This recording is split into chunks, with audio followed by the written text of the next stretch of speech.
Emily, tell us about that period of time, because you go presumably from saving and investing all this money to now making capital expenditures to Yeah. produce a product, not knowing what the sales would be like. And of course, you've ramped up over time. But what was that like early on when you were having more money go out the door than you were adding to your savings and investment coffers? So I think a big part of it was even times where you think about leverage investment, but you're investing your resources and you get this great payoff. I did a bunch of modeling in Excel, like I think this is going to work. I was taking a bunch of food entrepreneur classes. I think this has a possibility of being a really excellent business. And that's what, like, I had to sell myself. Like, I think this could be really big.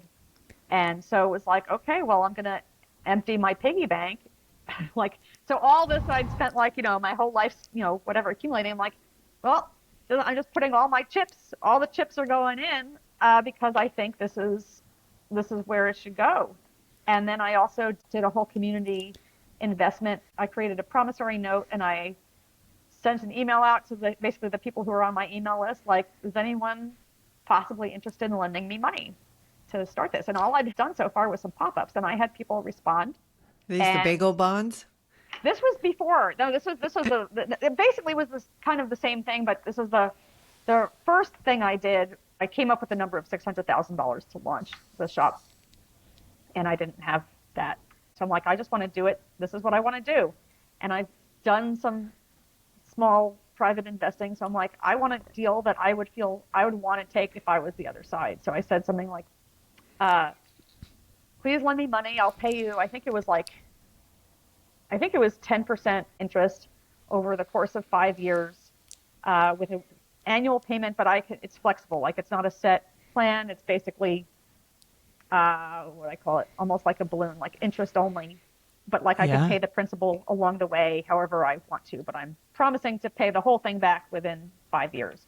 That's a really great deal for Yeah, the it was. investors. I'm like, this is a deal that I would want if I was someone else. I would want this deal. So I put that out there, and I had people, write to me. I had a number of friends and family lend me money, but really, some of the biggest money came from other people I didn't know at all. And I had people say, like, hey, I heard about, like, whatever, like, I haven't had your bagel yet. So I would go over, and all the bagels I were making at home. So I'd, like, make up a batch of bagels. I'd come in their house with a bag of a dozen bagels and, like, a block of cream cheese from Trader Joe's and throw it down. And they would taste the bagels, say these are amazing, and write me a check for $5,000 or $10,000. Wow, Emily, that's incredible.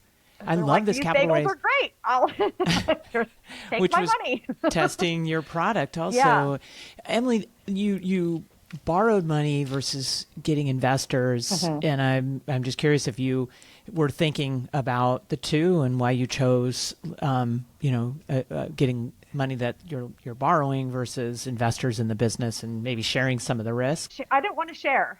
I'm like, this is mine. This is my baby, and I didn't need millions of dollars. I needed under $400,000. I don't want someone telling me what to do. I'm very big on that.